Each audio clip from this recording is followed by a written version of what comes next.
মেট্রোর কাজের জন্যই বউবাজারে ফাটল, রিপোর্ট দিল যাদবপুর বিশ্ববিদ্যালয়। 18টি বাড়ির অডিট করে পুরসভাকে প্রাথমিক রিপোর্ট ইঞ্জিনিয়ারদের। 18টি বাড়ির মধ্যে 9টি বাড়ির অবস্থা বিপজ্জনক। মেট্রোর কাজের জন্য 40 মিলিমিটার পর্যন্ত মাটি বসে গিয়েছে। মজবুত নির্মাণ থাকা সত্ত্বেও 170 বছরের পুরনো বাড়িতেও ফাটল। কলকাতা পুরসভাকে রিপোর্ট দিল যাদবপুরের সিভিল ইঞ্জিনিয়ারিং বিভাগ। টেলিফোনে রয়েছেন আমাদের প্রতিনিধি অর্ণব মুখোপাধ্যায়। অর্ণব, যাদবপুরের সিভিল ইঞ্জিনিয়ারিং বিভাগ কলকাতা পুরসভাকে যে রিপোর্ট দিয়েছে তাতে আর কি বলা হয়েছে এবং পাশাপাশি কি পদক্ষেপ নেওয়া হবে, কবে থেকে পদক্ষেপ নেওয়া হবে, এ ব্যাপারে কি কিছু জানানো হয়েছে? দেখো, যাদবপুর বিশ্ববিদ্যালয় প্রথমে একটি ড্রাফট রিপোর্ট দিয়েছিল। অর্ণব, তুমি শুনতে পাচ্ছ? তোমার কথা পরিষ্কার শোনা যাচ্ছে না। যান্ত্রিক কারণে আমাদের প্রতিনিধির সঙ্গে যোগাযোগ বিচ্ছিন্ন হয়ে গেছে। যেমনটা আপনাদের জানাচ্ছিলাম, মেট্রোর কাজের জন্যই বউবাজারে ফাটল, রিপোর্ট দিল যাদবপুর বিশ্ববিদ্যালয়। 18টি বাড়ির অডিট করে পুরসভাকে প্রাথমিক রিপোর্ট ইঞ্জিনিয়ারদের। 18টি বাড়ির মধ্যে 9টি বাড়ির অবস্থা বিপজ্জনক। মেট্রোর কাজের জন্য 40 মিলিমিটার পর্যন্ত মাটি বসে গিয়েছে। মজবুত নির্মাণ থাকা সত্ত্বেও 170 বছরের পুরনো বাড়িতেও ফাটল। কলকাতা পুরসভাকে রিপোর্ট দিল যাদবপুরের সিভিল ইঞ্জিনিয়ারিং বিভাগ। মেট্রো পরিষেবা চালু হলে আর ক্ষতি হবে না তো? ফাটলের পর ক্ষতিগ্রস্ত বউবাজারের বাড়ির কি অবস্থা? বিশেষজ্ঞদের কাছে জানতে চেয়েছিল কলকাতা পুরসভা। ডিজি বিল্ডিং শীঘ্রই আলোচনা করবে কেএমআরসিএল এর সঙ্গে। যাদবপুর বিশ্ববিদ্যালয়ের রিপোর্ট নিয়ে জানালেন মেয়র।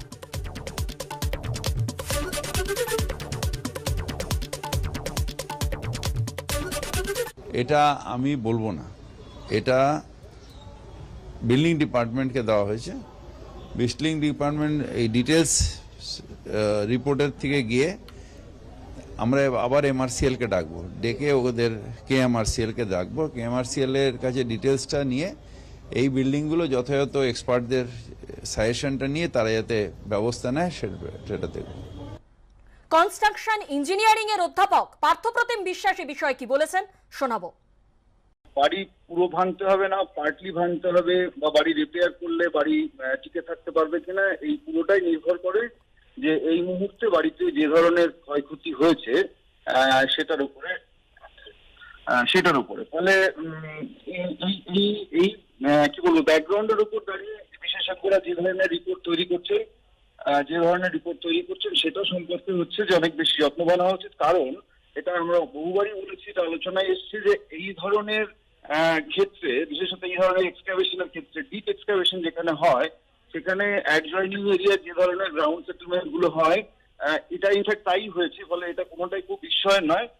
ফলে আমি বহুবারই বলেছিলাম যে ধরনের সতর্কতার প্রয়োজন ছিল, ডেফিনেটলি সেখানে কোথাও একটু ঘাটতি ছিল, তা নাহলে পরে তো এই ফাটলগুলো মানে এই পরিণতি হতে পারে না। ফলে বাড়ি রাখবেন না ফেলবেন, it depends on the extent of damage and distress has already been taken place. সেখানে বউবাজারে 18টি বাড়ির অডিট করে পুরসভাকে প্রাথমিক রিপোর্ট ইঞ্জিনিয়ারদের। স্থানীয় বাসিন্দারা কি বলছেন শোনাবো।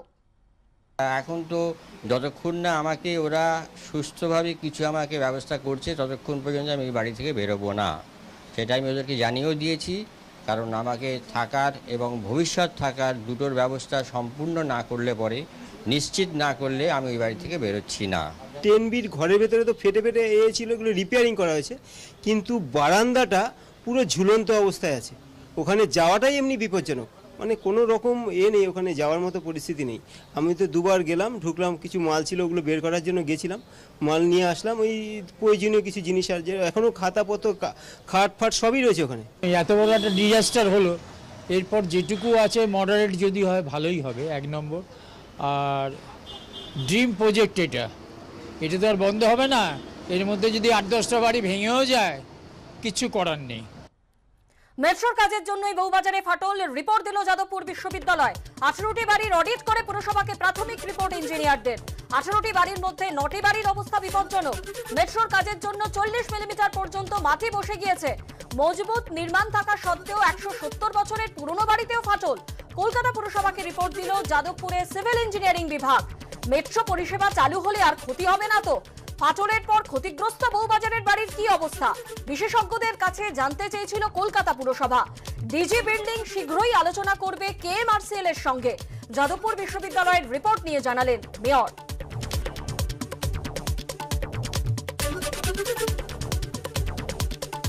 স্থানীয় তৃণমূল কাউন্সিলর বিশ্বরূপ দে কি বলেছেন শোনাবো। নিঃসন্দেহে মেট্রোর কাছেও এই রিপোর্টটা কলকাতা পৌরসভায় জমা পড়েছে। এখনও আমার মনে হয় মেট্রো কর্তৃপক্ষের সাথে কলকাতা পৌরসভা এখনও বসে সিদ্ধান্ত নেয়নি। আমার মনে হয় যে বাড়িগুলো একেবারে খারাপ অবস্থায় রয়েছে, জীর্ণ বাড়ি, সেগুলো থেকে লোক সরিয়ে দিতে হবে। নজর রাখবো পরের খবরে। 31শে মে দেশ জুড়ে স্টেশন মাস্টারদের কর্মবিরতির ডাক। শূন্য পদে কর্মী নিয়োগ সহ একাধিক দাবিতে কর্মবিরতির ডাক। 31শে মে ব্যাহত হতে পারে রেল পরিষেবা। এ বিষয়ে বিস্তারিত জানতে কথা বলবো আমাদের প্রতিনিধি অরিত্রিক ভট্টাচার্যের সঙ্গে।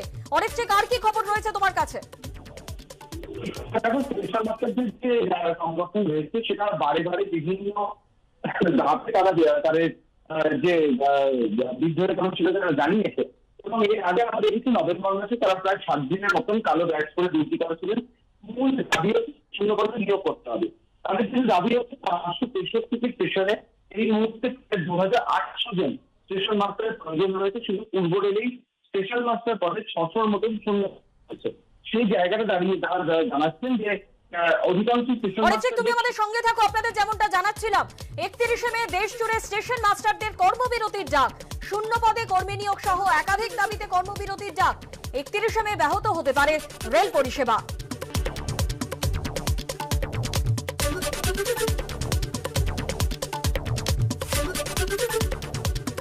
মে দেশ জুড়ে স্টেশন মাস্টারদের কর্মবিরতির ডাক।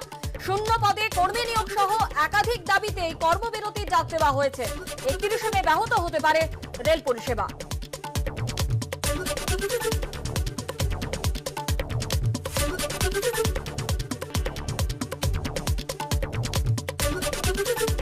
স্টেশন মাস্টারদের সংগঠনের তরফে কি জানানো হয়েছে শুনবো।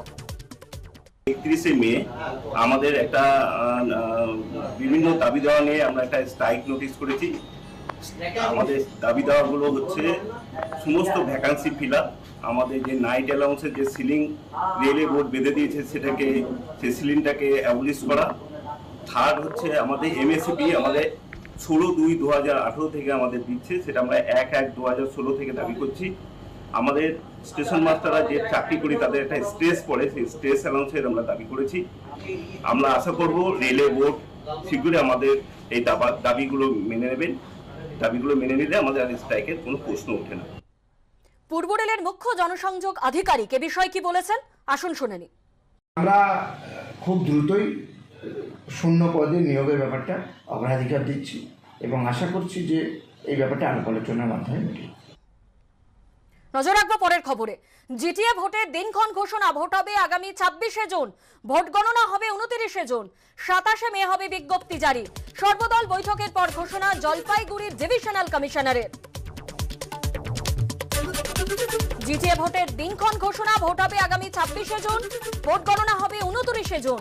27শে মে হবে বিজ্ঞপ্তি জারি। সর্বদল বৈঠকের পর ঘোষণা জলপাইগুড়ির ডিভিশনাল কমিশনারের। जो गवर्नमेंट का डिसीजन है जीटीए सभा के लिए इलेक्शन नोटिफिकेशन हो रहा है 27 तारीख को, 27 में, और 26 जून को इलेक्शन होगा जीटीए सभा के लिए। 45 कॉन्स्टिट्यूंसी है, सब कॉन्स्टिट्यूंसी के लिए होगा। उसके लिए नोटिफिकेशन, गवर्नमेंट का नोटिफिकेशन 27 को हो रहा है। उसके साथ साथ हमारे जो 3 आरओ नियुक्त किया गया है, SDO Kurseong, SDO Darjeeling, SDO Kalimpong, वो लोग भी पब्लिक नोटिस उसी दिन ही देंगे। এই নিয়ে বিজেপি এবং তৃণমূল কার কি বক্তব্য, আসুন শুনে নিই। जीटीए कोई इलेक्शन नहीं है। जीटीए जो गिने चुने जो बंगालपंथी नेता हैं या जो कॉन्ट्रैक्टर है उनके लिए टेंडर का एक प्रोसेस है। क्योंकि भारतीय जनता पार्टी या हमारे अलायंस पार्टी के साथ ही हम कॉन्ट्रैक्टर नहीं है। हम किसी तरह का जो है रोड बनाने का काम नहीं करते, हमारे पास लाइसेंस नहीं है, इसलिए हम भाग नहीं लेंगे। जीटीए ये असंवैधानिक एक बॉडी है, न इसके पास कोई पावर है, न ये कोई कानून बना सकता है, न ये कोई रूल को फ्रेम कर सकता है, और ये गोरखा विरोधी भी है। নির্বাচনে দাঁড়ানোর মতো পরিকাঠামো নেই, তাই ওরা দাঁড়াবে না। ওরা গণতান্ত্রিক পদ্ধতিও বিশ্বাস করে না, ও সংবিধানও জানে না। রাজু গিরি জানে না, এরা ট্রাইপার্টাইট এগ্রিমেন্ট হয়েছিল এবং government is a continuous process. Siliguri মহকুমা পরিষদের নির্বাচনের বিজ্ঞপ্তি শীঘ্রই জারি। কাল স্বরাষ্ট্র সচিবের সঙ্গে বৈঠক রাজ্য নির্বাচন কমিশনের। শিলিগুড়ি মহকুমা পরিষদের মেয়াদ শেষ হয়েছে 2020 সালে। শিলিগুড়ি মহকুমা পরিষদে 9টি আসনে ভোট, 22টি গ্রাম পঞ্চায়েতে 462টি আসনে ভোট, 4টি পঞ্চায়েত সমিতিতে 66টি আসনে ভোট।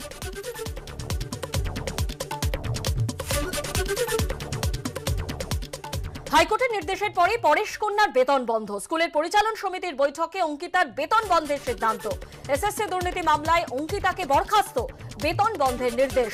হাইকোর্টের নির্দেশ হাতে পাওয়ার পরে বৈঠকে বসে মেখলিগঞ্জ স্কুল। কবে অঙ্কিতা অধিকারীকে বরখাস্ত, বেতন ফেরতের নির্দেশ কার্যকর?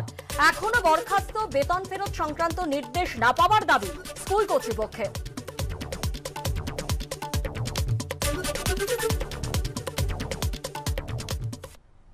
মহামান্য হাইকোর্টের যে নির্দেশ সেটা ডিআই মারফত কাউকে আমরা হাতে পেয়েছি। আজকে আমরা মিটিং করে নিলাম। ডিআইয়ের যে নির্দেশ সেটা হচ্ছে একটা পয়েন্টের উপরে, এটা পুরো নির্দেশটা নয়, তার স্যালারিটা স্টপ করে দেওয়ার কথা বলেছে ফার্দার অর্ডার না পাওয়া পর্যন্ত। পরবর্তী নির্দেশ না পাওয়া পর্যন্ত আমাদের স্যালারিটা স্টপ করে আমরা বাকি স্টাফকে স্যালারিটাকে করে দেবো। এই মুহূর্তে সরাসরি চলে যাব সাংবাদিকদের মুখোমুখি হয়েছেন সৌমিত্র খা। এবং স্বাস্থ্য বন বিভাগ সবেরই আমরা তাকে দায় নেওয়ার জন্য আহ্বান করছি যে তিনি এই দায় স্বীকার করুন। দ্বিতীয় কথা হলো,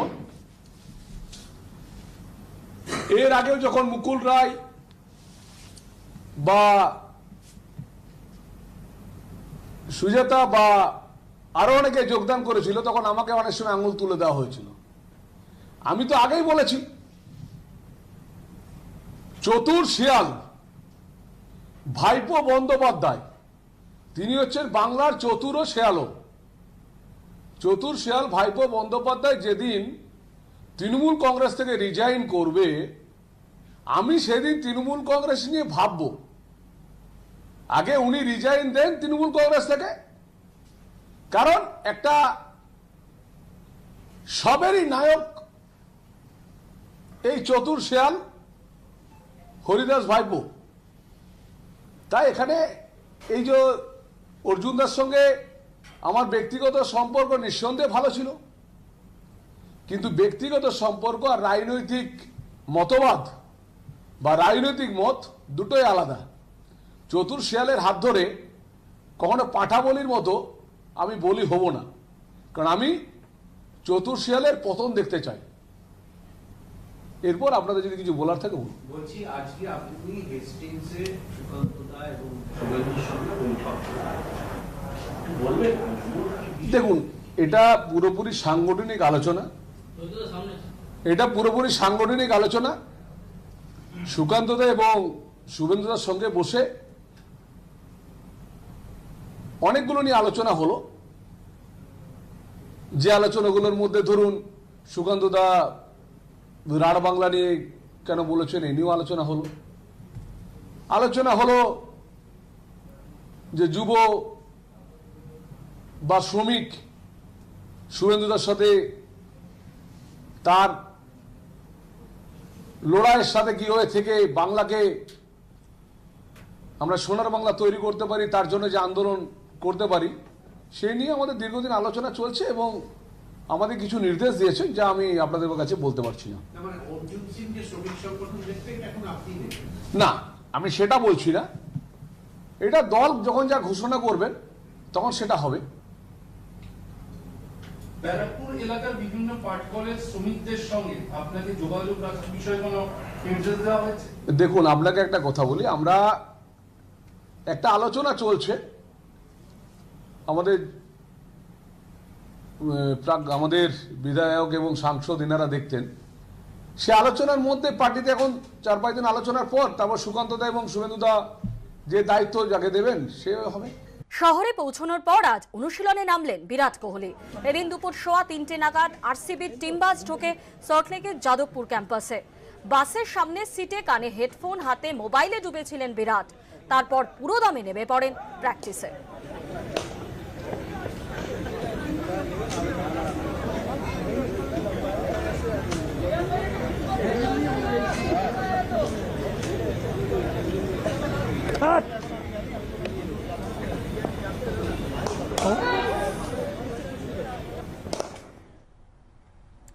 ইস্টবেঙ্গলের বিষয়ে কথা চলছে ম্যানচেস্টার ইউনাইটেডের সঙ্গে। 14-15 দিনে বিষয়টা পরিষ্কার হবে। তবে শুধু বিনিয়োগ নয়, কথা চলছে ক্লাবের মালিকানার বিষয়, জানালেন সৌরভ গঙ্গোপাধ্যায়। একটা জল্পনা চলছে যে আপনার হাত ধরে ইস্টবেঙ্গল ক্লাবে ম্যানচেস্টার ইউনাইটেডের একটা গাঁট ছড়া সম্ভাবনা, সেটা নিয়ে কিছু যদি বলেন। দেখা যাক, আগে একটা জায়গায় যাক, তারপরে এই নিয়ে কমেন্ট করা যাবে। এইসব জিনিসটা একটু সময় লাগে, একটা জায়গায় যাক, তারপরে আমি যদি হয় সব কিছুতে যদি হয়, আলটিমেটলি যতক্ষণ না হয় ইটস নট ডান। মানে আপনি কি কথা বলেছেন? হ্যাঁ, কথা ওদের সাথেও চলছে, আর অনেকের সাথেই চলছে। আর 10-12 দিন টাইম লাগবে বোঝার যে who will be the person, who will be the entity. As a investor or sponsor? No, as a owner.